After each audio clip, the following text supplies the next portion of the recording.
that sucked. Yeah, week 1. Week 1 sucked. That was bad. I don't really honestly know where to start. I think all around problems. Yeah, week 1, a lot of people want to say it's 1 of 17, but when you look at games like that, how can you not be a little worried? Not even a little worried. Yeah. Very worried. Extremely worried. And, the players, the coaches, and everybody, they're going to say, oh, well, it's 1 of 17. But again. Yeah, Kevin did today, by the way. Yeah, you say it's 1 of 17, but there's only 17. And my biggest thing is in the AFC North, all 17 games matter. And it doesn't matter if it's week 1, week 14. If you look like that, I don't know. It's tough. It's hard for me to say a lot right now about that game because there's just a lot of emotion involved with it and a lot of overreaction, and I don't want to get into the overreaction, but I'm sure I will. But to start, yeah, it just wasn't great. By the way, this is Tyler Workman. He's filling in for Nabil. Hello. Nabil's traveling, so I guess you got to deal with him. Very friend of the pod. Excited to be here. I wish it was happier times, but any time to get on here is a good time. So I'm happy to be here. Wanted you for a while. Yeah, heck yeah, man. It's like this is actually happening. Absolutely. But yeah, we'll just dive right into some reactions to week 1. Deshaun Watson looked bad, guys. Deshaun Watson looked really bad. It was not good from basically the start all the way through. He had a drive that I think he looked decent in, but it was nothing that I was like, I feel confident in this guy going forward. He just looked like the Deshaun Watson from last year, and he looked like the Deshaun Watson from 2022 when he came back. It is not a rust problem. I'm sick of that argument of rust. Yeah, I mean, you cannot make that. I'm so sick of that argument, man. He does not look good. He looks scared. He doesn't look poised or confident. Like he's a professional quarterback. I mean, he looks like he's never taken a professional snap before. He is struggling with pulling the trigger. So at the core, there's wide open receivers, right? A lot of people are saying he didn't have enough time. He's struggling. I disagree. I mean, if you look at the numbers, he had the 5th most time to actually throw the ball the entire NFL week 1. He's scrambling and not pulling the trigger, which makes it look a lot worse when you're thinking about game time, how fast a play actually goes. But he's not pulling the trigger to wide open receivers. I mean, we have arguably, on paper, we keep saying that term, but Jerry Jeudy and Amari Cooper. Sick of that term? I hate it. On paper, the Cleveland Browns are amazing. Here's the problem with that. Here's the problem with the on paper. You can do everything right on paper, but come Sundays, you have to execute. And it doesn't matter if you have 5 Pro Bowlers. If you cannot execute on Sunday, it doesn't matter what you look like on paper. Sure, we, on paper, were the favorite last week. We were. And rightfully so, if you look at it on paper. But when the first snap happened on Sunday, we did not look like the better team from start to finish. And I think the big problem with that, like I said, we can say, wow, you have Jerry Jeudy, you have Amari Cooper, but when your quarterback doesn't play a lot of the offseason and doesn't take a single snap in the preseason, and your new receiver, Jerry Jeudy, doesn't take a single snap, and Amari Cooper doesn't take a single snap, what are you doing, man? I think that's the biggest problem I have with this team right now is that these guys are clearly not ready, and I think as a coaching staff, you should have been able to see that weeks ago. That these guys are not ready for week 1. This is not a preseason game. This will affect you down the line. I know it's NFC, blah, blah, blah, playoffs. But that's still a loss. That's still a massive loss that you weren't ready for. That boils down to coaching and players not being prepared. And you go back to it where Kevin was saying, yes, Deshaun will play in the final week. And then Deshaun being like, I haven't heard of that. It's the first time I'm hearing about it. And then guess what? Deshaun's not playing. I mean, that's the problem. That's the Yeah. problem. There's miscommunication there. It's And terrible. I feel that either Kevin is not being upfront with him, or Kevin is being upfront with him, and Deshaun being like, I don't like that. And I don't care at this point because I've, I've said I think Deshaun can get back to form. Hey man, this is year 3. I don't believe it. This is year 3 of Deshaun Watson, and we've seen absolutely nothing. And this past week gives me less and less hope. And I'm not going to dive into it. I'm not going to dive into it because there's a lot of stuff that has came out after this game Yeah, on him. We'll leave that that for another time. that But let's talk football. Yes, but in my personal opinion, if he plays, this week, and if stuff is substantial, I think he needs to be off the team. I think if I was Jimmy and D Haslam, I would basically hope, cross fingers, that I don't have to pay him any more money and void this contract. In my personal opinion, coming from a person that that was like, wow, he's a top 5, We all top were excited. top 5, top 10 quarterback. A year and a half ago, 2 years ago, hasn't been that. But also, at the end of the day, you are bringing a man in to this franchise that is not the best of people. And now keeping that in the back of your mind, stuff's sprouting back up. I don't think any of us is. It's like having PTSD at this moment. Right. But let's jump back into just football because, like I said, this is a whole wormhole to a lot of fans. Well, I will interrupt you and talk about that a little bit. So, with all of those allegations, like at this point, are they ever going to go away now? As soon as this new one hit, like, are we gonna if he beats this one, it doesn't. Is it just a domino effect of more and more and more? Like I said, it doesn't matter because as long as if he disclosed it to the Browns and the NFL, like even if it's a civil thing, he is fine in the eyes of the NFL. If this was not disclosed, this will go into the commissioner's exempt list, which will then be able to be voided out of the contract. He will be able to basically be terminated from his contract and released from the Browns with no further guaranteed money. Right. And as a Browns fan, I mean, I don't like him on the team personally from the jump. And secondly, he's been playing terrible. And you kind of be like, well, at what point do you want to save a season? I know this is just week 1. I understand that. But on Sunday, if he doesn't look like a top 10, top 15 quarterback, or at least decent, if he can play decent, right, I am fine. If we win the game, I am fine. But like at the end of the day, it's always in the back of every Browns fan's You just mind. have to be serviceable at this point. And he's just not. He at this point he is not.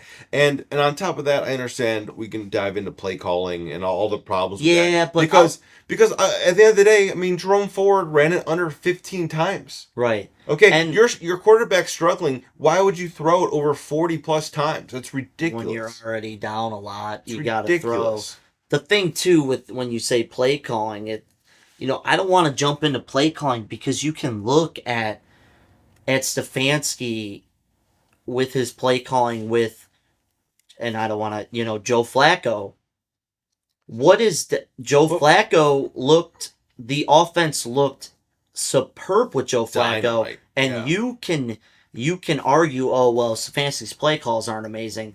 Yeah. Disagree. However, I disagree with that. Yeah. It's execution of the play call. And Joe Flacco last year, sure, he had his interceptions, but he made that offense look like an offense, and he made Stefanski look like a genius. It ticked. And here's the thing, man.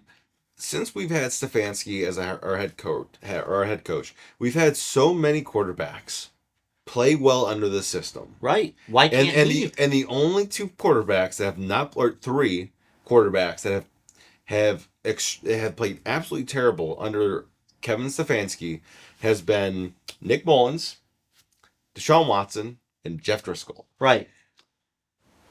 Deshaun Watson's in that in that. Yes, Like, he's why? in the loser category. The guy we paid $230 million guaranteed Yeah. to turn this franchise. We got rid of our number one overall pick, which For 3 years. here's the Oh, here's and the thing, and I will be the first to say I'm not going to be the guy that says we should keep Baker Mayfield. We should not have. Baker Mayfield was not the guy in Cleveland. it wasn't. He is, and I am very happy that he is doing well in Tampa. Glad he's doing. However, Baker Mayfield, I don't care what anybody says, was not the guy in Cleveland. Look at his stats in Cleveland. It took him this trade away from Cleveland to become the quarterback that he is. He would not have grown and flourished in Cleveland. No, he's matured and grown to an adult. He's a different person. I mean, go back. I mean, yeah, for sure. And you know what? I mean, it's very a Drew Brees type scenario, right? I mean, think about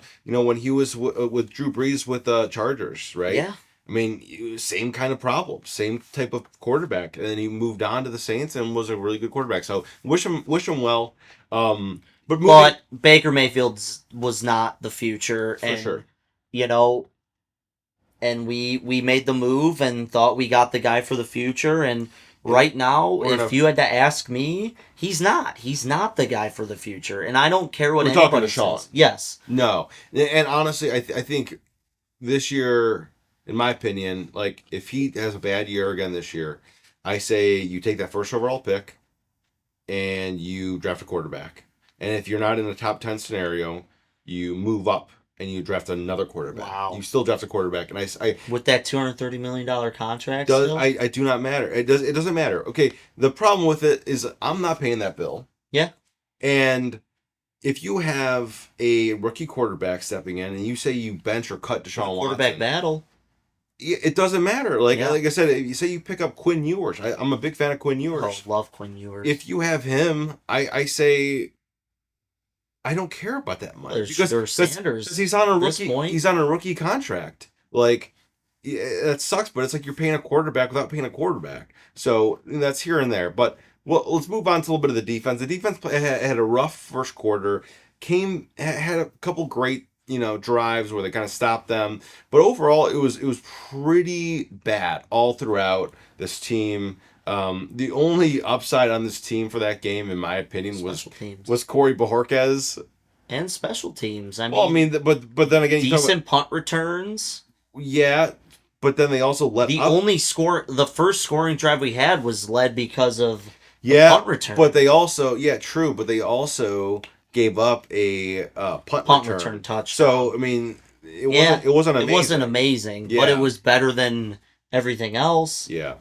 However, I will say, and I will defend the defense a little bit, it's hard when your offense, and I saw a stat that they went 7 consecutive drives going 3 and out, and one of those drives was not a punt. It was an interception on third down. So they ran 35 plays, or not 35, whatever, fucking 21 plays for the defense to have to, defend how many times? How tired are you? Yeah, you're exhausted. As a team, you're exhausted because the time of possession is so lopsided, right? Yeah, where it's ridiculous. Your team is struggling on offense, which means the time of possession is so limited and so low that your defense is so gassed and so tired by the end of the game that, I mean, the points keep racking up because these guys, I mean, defending is harder than playing an offense. 7 consecutive times your defense is off for 3 plays. It's terrible. 3 plays a time. And I'm not going to give the defense a benefit of the doubt. They did not play well. They got ran all over. However, the offense gave them no chance. No chance. They gave them no chance. You score 17 points in the NFL, you're not winning many games. We can look at it from so many different angles on offensive side, right? Where it's Deshaun. Is it why didn't you run the ball more? Where was the motion? There was almost no motion with receivers or tight ends. Speaking of tight ends, David Njoku is not playing. Is out in all. As Jed Wills for the second week in a row. Jed Wills is out. Jack Conklin is questionable. My biggest problem coming into this week, and we'll transition over here to Jacksonville week 2, is the only tight end that we have on our roster right now is Atkins Yeah, or Aikens. and when you on your 53-man You roster keep two, only keep two, here's where we are. And and I mean, I was a big person saying that we need to draft a tight end, a late round tight end, and and we go back to even our preseason. I thought Welch played pretty well. He's already picked up. He's gone. Zaire Mitchell Payton. I guess you can, but then again, like I mean, you need to pick someone up. But it's like, great news is we signed Kadarius Toney, though. I mean, what a blockbuster move by the Cleveland Browns. I mean, everything wrong with this team, and we just go and sign Kadarius Toney. I mean, yeah, you could. It's like, oh, Jalen Darden. You couldn't be more excited as a Browns fan. And everyone's like, well, he's going to be a great punt and kick return. Jalen Darden, who was solid. He looked really good. He was one of the highlights of this week. And that is such a missed opportunity to sign Kadarius Toney to take a position. It's just like, I know he's on practice squad at the moment, but the problem is like we need other positions than receiver. Well, we also have a safety problem with Juan Thornhill. Juan Thornhill's on IR. Yeah. Again for a calf injury. Can't say same healthy. Calf injury as last year. Can't say healthy. Why didn't we go search for a safety in the offseason? No, we're too worried about building this offense that does nothing. This offense we build so much to do nothing. You know why it does nothing? Is because you have a quarterback that cannot throw the ball. And I want to make one more point on him holding the ball too long. When we traded for him, we were so hell-bent on Baker Mayfield being a one-read quarterback. Yeah. One read. He can't do anything after. Right? And that still could be true. However, we traded for another one-read quarterback. You cannot tell me a guy that holds the ball for that long and throw two picks is not a one-read quarterback with guys open. Come on. I mean, Amari Cooper's dad might as well throw a tape out of how many times Amari Cooper was open at this point. I mean, come on. It's sad, man. Yeah, I'm pretty much on the last thread holding on at this point with him. And our defense really needs to show up in week 2. Going into week 2, how do you feel about the Jaguars team? Because in my opinion, I think they've improved. They're solid. And they're good. But I think they've gotten better. I think they've gotten better than last year. They've added some. I mean, the receiving crew is super deep on that team. Adding Gabe Davis and such. Yeah. Obviously losing Calvin Ridley, but like they still have a really good crew. Travis Etienne is Etienne's very good. Trevor Lawrence. Because last time we played the Jaguars was last year, week 14. He was hurt. He was playing hurt. It was at home, and we handled it pretty well. But he was also hurt, and we almost blew that game. And I don't think he's like, yeah, we did. Like it was very close because it started to come back.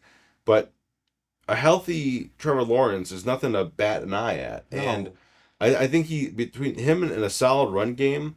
I mean, they have some players on defense too, and I can't look at this week and being this is an easy week, especially after last week's performance. So going into it, I'm a little concerned, a little nervous.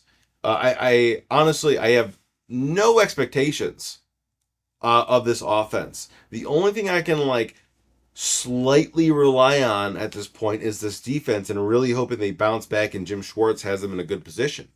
The defense needs to create opportunities for the offense. But if the offense can't capitalize on those opportunities. However, in the Dallas game, they got ran all over, no turnovers. It was a rough game.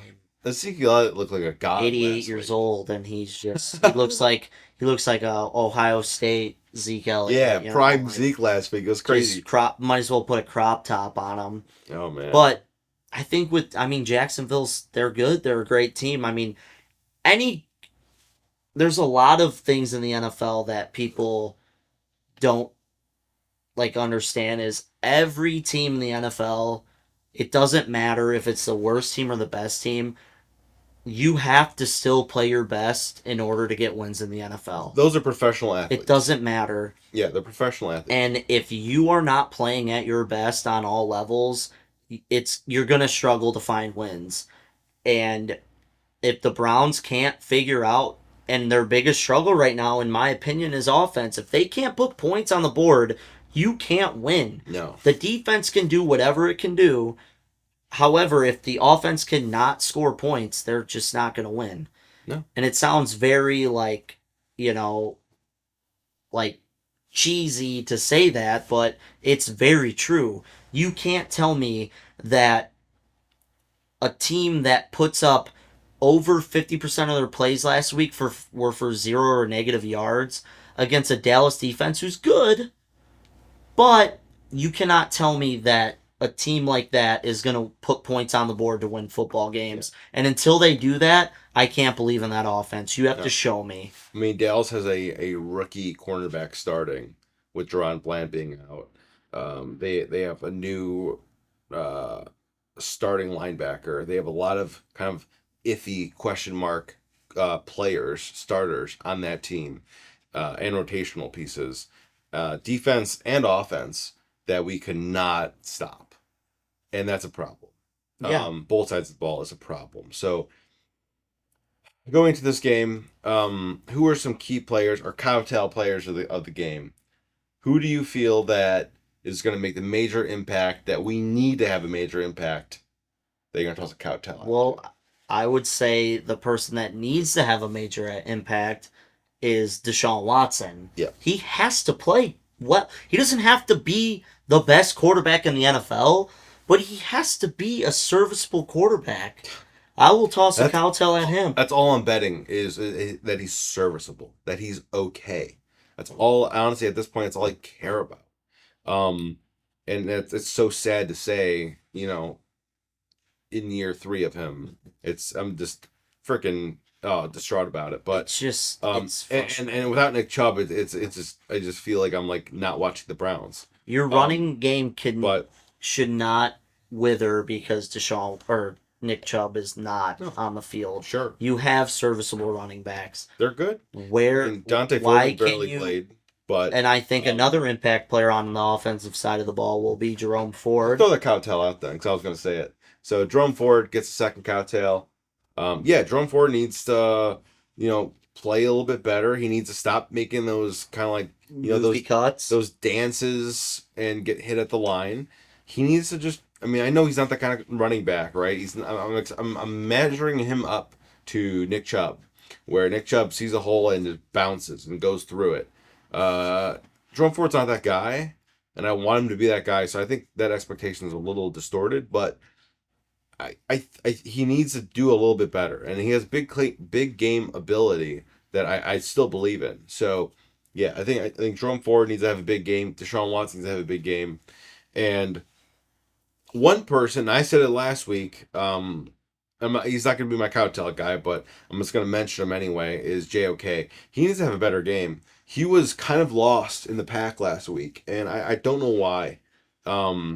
It was kind of interesting where he had a few tackles, but nothing that was amazing. In a defense that I think he could have kind of went after Dak. Yeah, we didn't see him, and I don't know who's to blame on that. But like I said, a lot of these players did not look ready. Like this looked like they were playing. And I'm gonna throw one more cowtail out. There's only 3, but I'm gonna throw out an extra one because I'm an extra person, so I get a bonus cowtail. Go for it. Kevin Stefanski needs to have a cowtail.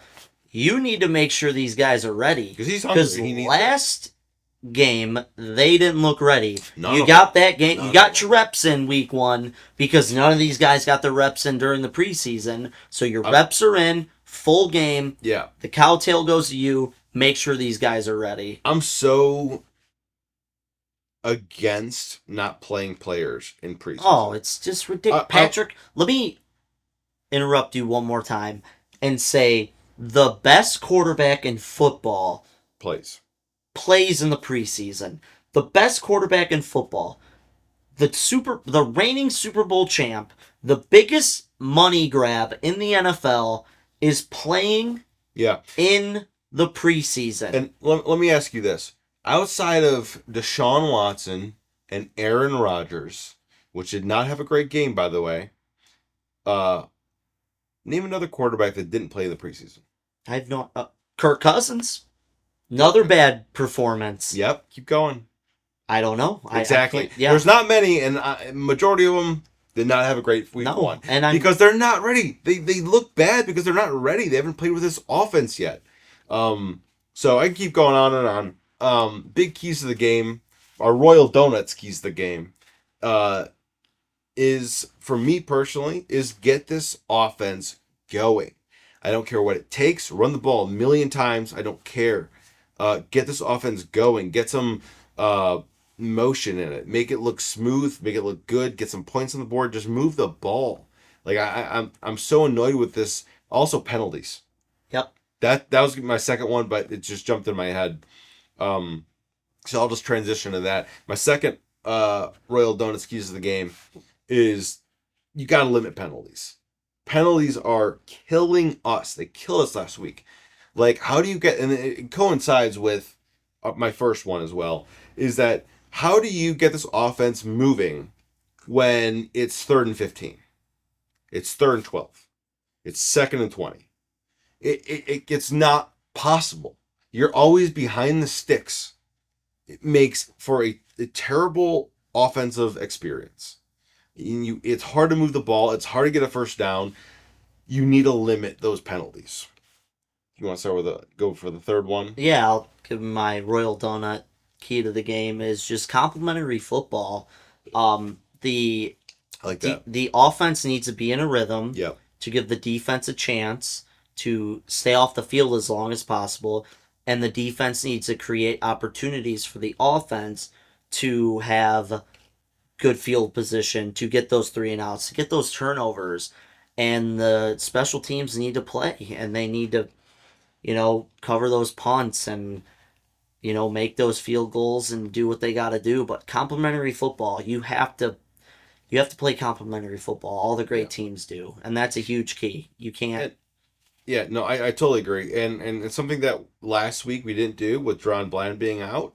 What we are with the same problem with this week, or kind of a good thing, is that Jacksonville's cornerback, their starting cornerback, is also out, and why we didn't target that side of the football still kind of baffles me. So this week, let's do that. Let's take advantage of the weaknesses of this Jacksonville team, and do that. Like that, I think that's like a massive key. I'm gonna throw another one out there because take advantage of the deficiencies that this team does have, and you should definitely do that. Seize the cornerback. opportunity. Yeah. Seize the opportunity and go out and play football. Yeah, 100% agree. And to our last segment here on the show is the Michael Lewis real estate game predictions. Okay. What's your prediction for this game? Give me a score for week 2. Well, you're not going to like it, but I got 27-23 Jacksonville. I just don't know if the Browns are there. I just don't believe in them. And I'm from the Missouri state. You got to show me. Until you show me, nothing's going to happen. I'm not going to predict you to be good. Sorry. Yeah, I'm kind of in that realm right now too, man. I think when you look at it, I think Etienne's a better running back than Jerome Ford. I think Trevor Lawrence is a better quarterback than Sean Watson. And if our defense plays like that last week, I think these guys can put up some decent points. I do think it's going to be a lower scoring game. But the problem is that they do have a very deep receiving room.